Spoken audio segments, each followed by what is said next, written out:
In this video, I want to talk about a SaaS service that I came across today called Gradient.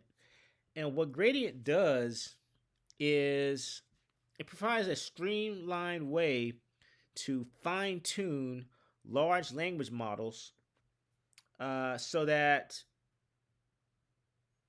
instead of having a language model that's very broad, so like a chat bot or a a chatbot like Chat GPT that has a vast amount of information that's very wide. It covers a lot of subjects, but it doesn't have niche information. So it's not very good with giving you niche information. And so that's what we're talking about today. We're talking about fine tuning a large language model so that it gives us niche information more accurately. So um, and the reason why this is a big deal is because training a large language model, there's all types of considerations to take. Number one, there's the hardware side, which it requires very expensive equipment. So it's not that expensive, but it requires GPUs, so graphical processing units, and it also requires that you actually know what you're doing to set it on up. So just for developers or folks that actually work in the cloud that are not like machine learning experts, yeah, that's a barrier to access. And SaaS services like Gradient actually abstract that away and make it a lot easier for us to do what do what you would want to be able to do. Just load up niche information into a language model so that you can use it to make you more productive. So I want to show you what we're doing today. um, First thing foremost, the language models that Gradient is going to support at this moment is going to be three, and they're all based off of the Meta Llama language models. So these are all vanilla. These are all base models, and this is open source. And so basically, we were able to remix these. Okay, we're able to cook up our own little special versions of these, so that we can get the taste we want. Okay, and so in order to do this, what I actually learned is we actually need to just ensure that we have the correct kind of format. So in order to train these meta based models, it's actually pretty. There's actually a template or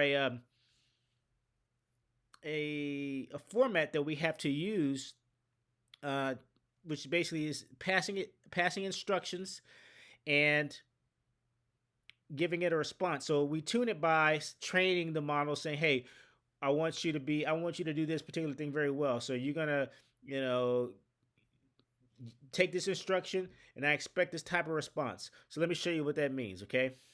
So I work in cloud, and so I actually want to create a language model that's trained on a very niche subject, and that subject is related to S just AWS services right now. So I'm using Chat GPT. I said, hey Chat GPT, just give me a couple of data sets that give instructions and give me a response. Okay, so I can train it. So to make this very easy, I want to train this model on just some basic AWS usage and the services related to AWS. Okay, so I want to train this model to be very knowledgeable on basic AWS services. Okay, so I'm telling it what does S3 mean and what is his role. So that's my question, or I want him to respond with some information, and the response is S3 or simple storage service is a scalable object storage service in AWS, and so it gives all this information. Okay, and that's kind of what I want this to be able to do. So it's just an assistant. So let me just kind of go back and just kind of touch a little bit more on the Gradient, because I actually like it a lot, and I actually like the color scheme too. It's really nice. So Gradient makes it easy for you to personalize and build an open source LLM through a simple fine tuning and interface web API. Okay, so there's an SDK software development kit that's associated with it, and that's what we're doing here. So I stumbled across this, actual workbook on YouTube, and so I actually wanted to try that myself. And so we're gonna run through it right now. Uh, so right here, what this step is, so this is just installing. So this is using Python. So this is just installing the Gradient API library in this Google Colab here. Okay, so we're actually doing this in real time, so we can see what's going on, and I'm gonna walk you through it, and we're gonna be done with the demo. Okay, so all the libraries are installed, and so now we have to get our, basically this is like a public and private key. So this access token and this gradient workspace ID, those are coming from this right here. So once you sign up and get your account, you have to create what's known as a workspace, and then in this workspace, um, so this workspace actually has a unique identifying string, and that's what this is, and that's what we have to pass here, that gradient workspace ID, and then we have this access token right here, and then so IBKF, and so we just need to pass that here. I'm gonna, of course, destroy this after the video is done, and so that's how we authenticate to the gradient service. Okay, so those are sensitive information. So now this is coming straight from the Python SDK. So from Gradient, so it is very simple, and I love it. It's very nice, and it kind of puts to shame, a lot of the other, just implementations of actually trying to tune a model, because this is way easier. And I guess it's also because it's only using, meta. But hey, at the end of the day, I just want to get my information. I just want to get my niche information, and I'm be done with it. So I became a fan of Llama just because of this particular service. So what's going on with the code? Right here with Gradient, we're just this is like a handler right there. Um, so what we're doing here is we're choosing the base model that we want to use. Okay, so this is the vanilla meta model, vanilla. So what do I do? Let me just close this one, get it out the way. So remember, there's only three models that this supports right now. This because it's a very new service, but they're still awesome, and these are just as good as ChatGPT. And you can customize them. Why wouldn't you want to do that? So we want to be able to select any one of these. They all have different sizes and whatnot, and that will go into the amount of time it takes to prepare this. So we just want to use this no Hermes Llama 2, and in order to configure that, we just got to pass this slug ID to the Python method here.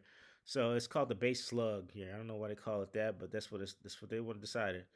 So that's what we pass it here, and that's the model that we want to use. So we want to use that base model, and with this base model, they call it an adapter, but you just need to provide it a human recognizable name that means something to you. Okay, so you just need to name it, and that's what this new remixed model is going to be known as. Okay, so that's what this is called, the new model adapter. Okay, so what we're doing here is we're just kind of testing it. Okay, so we're going to simulate some tests. So in the same way we go to ChatGPT, we put in some information, and then we get back out, this coded markdown, I guess, or this Python output, or whatever it is. It's just output. That's what we're simulating right here. So on the vanilla model, we just want to ask it one of these questions here that I'm going to end up training it on.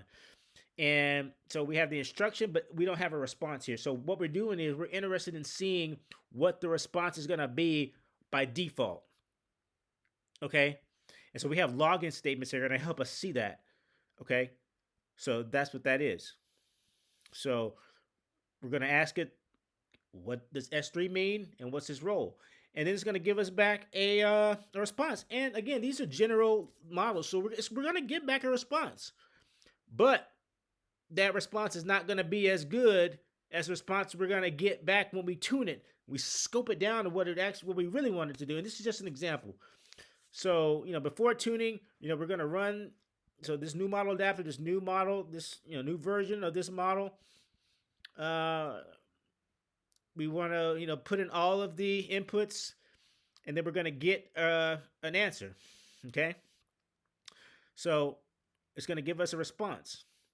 So after that's done, then we start going into the training phase. Okay, we're gonna basically loop through all this. We're gonna loop through this list 3 times. So we're just gonna pass all these values, all these 1, 2, 3, 4, 5, like 5, 6, 7 values.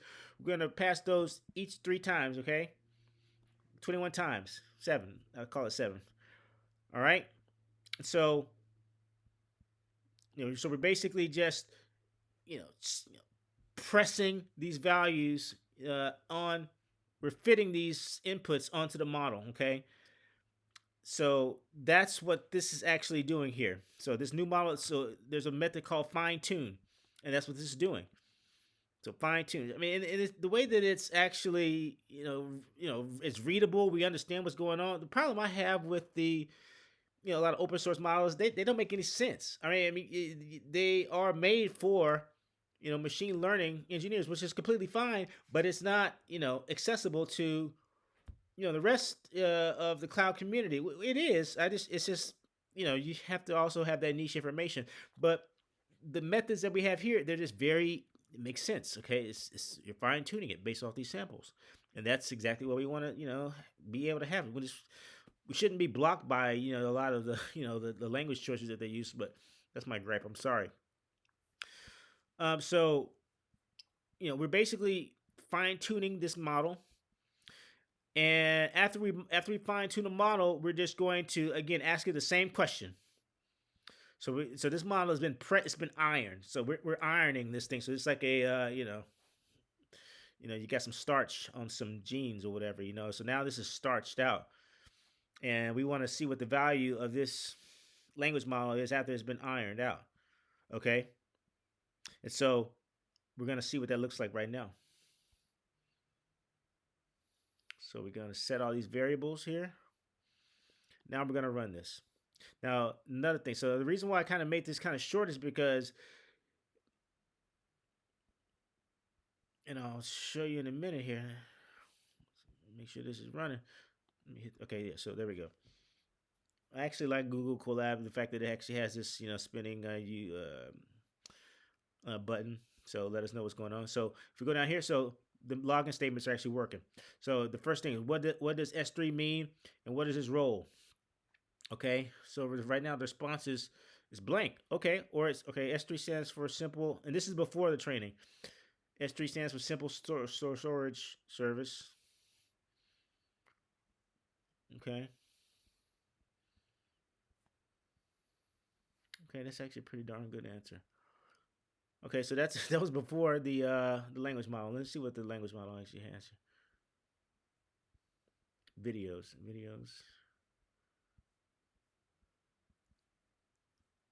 So it actually gave us a really good answer. Okay, right? But that doesn't make. I mean, that's fine because it's Amazon. Honestly, but everybody knows Amazon, and so. But the thing is, we wanted to use the data that we enter in it. Enter in it. All of the topics are not going to be as widely known as Amazon. I mean, Amazon services. So. By default, this gave us a good answer. Okay, I mean we're talking about Facebook here and their language models, so these are just as good out of the box as ChatGPT. So that also be something to take note of. That out of the box, this is actually giving us a great answer. But you know, if I passed it my name, like my name is Elliot Arnold, and I asked this language model, which I probably should have did that too, but I don't want to copy the person where I got this from. It would have gave me some bogus kind of name, or it would have gave me a bogus answer. Okay, so the best way to test this is maybe just put your name in by default. There's no way the language model is going to know your background unless you train it, and I guess that is a better way to kind of show you how this works. But I wanted this to be trained on some AWS information. Um, Okay, so before out of the box by default, it actually had a great answer for S3. Okay, that's fine. But that's not the answer that we wanted to actually pass it. Okay, so we wanted, so I mean, this is good. That's because the whole world knows AWS. I represent AWS. So, but after the model, we see that it actually has been fine tuned with the information that we actually wanted it to have. So right up here, what is S3 and what's its role in AWS? Object files such as, so it stores files like images and videos. Okay, and object, it's object storage. And so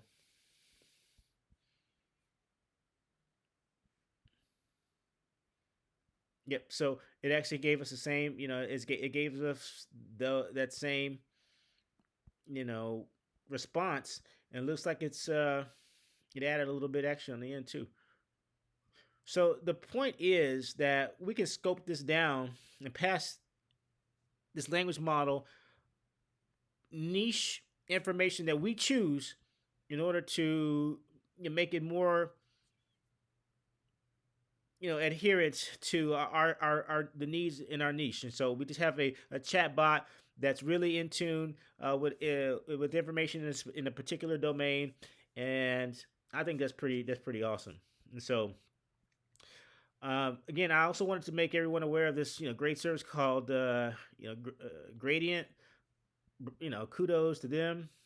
So I want to get back and use this a little bit more, and maybe have another video about this going forward. And if you have any questions, please leave them in the bottom. Um, please like and subscribe to my channel. Definitely appreciate the support. And if the you know that's all from my end. And thank you very much for watching.